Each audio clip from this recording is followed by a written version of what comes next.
Hi there, it is the Singapore expat checking in again. I know that it has been a while since my last video. As I mentioned previously, it's going to be a while in between these videos now for the most part.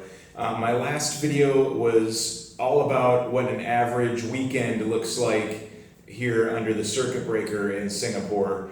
And as you saw, there's just a lot of hanging out. It's playing games, we're watching movies, we're doing a few things. But nothing terribly exciting, going for walks. But with the US now starting to open up, I'm getting a lot of messages from friends and family back home asking what's going on in Singapore. Is this anything like is it anything in Singapore like what's happening in the US with it starting to open?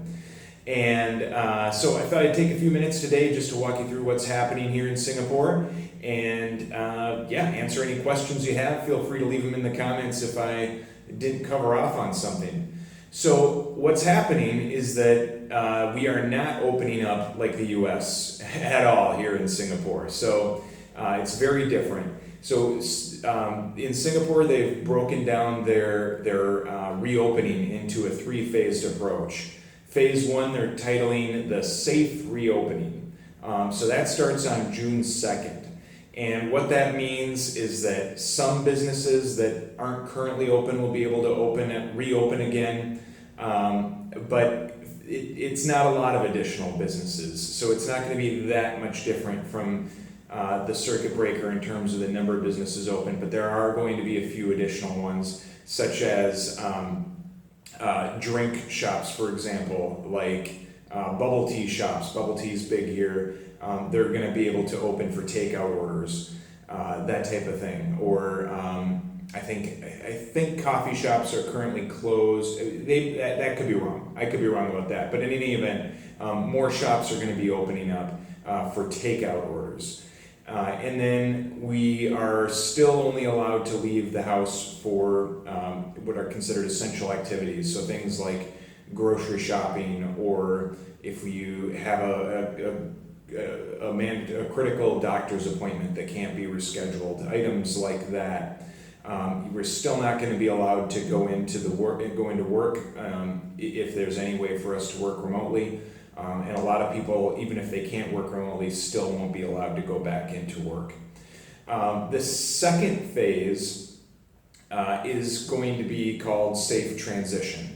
So safe transition means that there are going to be even more businesses reopen, and there's going to be continued safe enforcement of safe distancing measures. Students can go back to school at that point. Here we have year-round school, so students have the month of June normally off. This year, because of COVID, they moved that up to take the month of May off. But schools will be back in session in person in phase two. Sports will reopen, sports facilities, I should say, will reopen. And again, safe distancing measures are going to be in place. So that's going to be a little bit more broad. And hopefully at that point, it hasn't been communicated, I'm hopeful that we're going to be able to sit in restaurants at that point as well, with spacing worked out.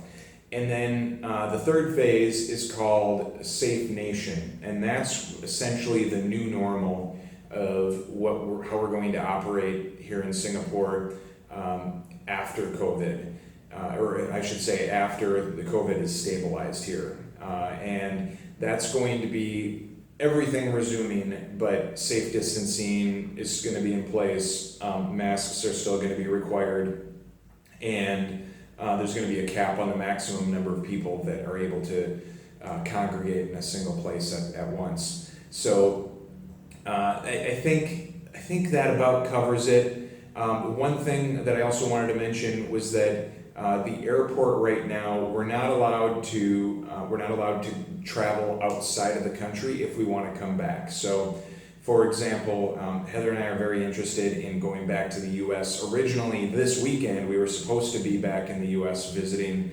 friends and family and everyone, but obviously we're not allowed to do that.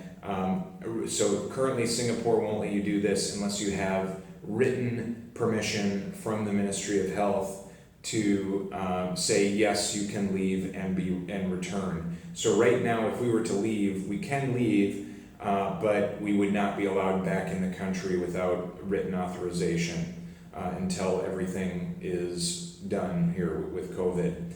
And then the other thing I wanted to mention is that that Safe Nation, that Phase 3 component, is my understanding that that's going to be in place until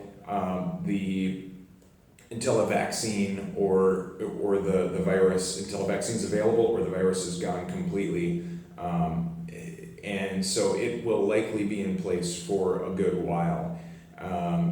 Probably, I don't know, since we're only going to be here 2 to 3 years, it's probably going to be the vast majority of the time that we're here in Singapore. We're going to be living in this COVID situation. So it's disheartening. It's a little frustrating that, we came out here expecting one thing, and now vacations that we had planned, we've had to cancel. Excursions and explorations that we had wanted to do, we've had to cancel or postpone. But we're going to get there eventually. Let's hope. It's just going to be scaled back. We're not going to be able to see as many places or do as many things as we had originally planned and what I was originally hoping to show you here on this YouTube channel. But hopefully we're still able to get some good stuff out there. So anyway, that's where we're at right now. Feel free to leave some questions or comments as you'd like. But really enjoy hearing from all of you. Thank you so much for watching, and I look forward to talking to you next time, whenever that next time is, and whenever there's a good update to share, I'll be sure to share it. No, I haven't forgotten about you, and all of you out there watching. Really appreciate you watching. It's just there isn't a lot to report on right now as I'm sitting here in the apartment. As you can see, not the most exciting thing to show you, so this is why I haven't been showing you so much lately. But take care, stay safe everyone, and we'll catch up next time.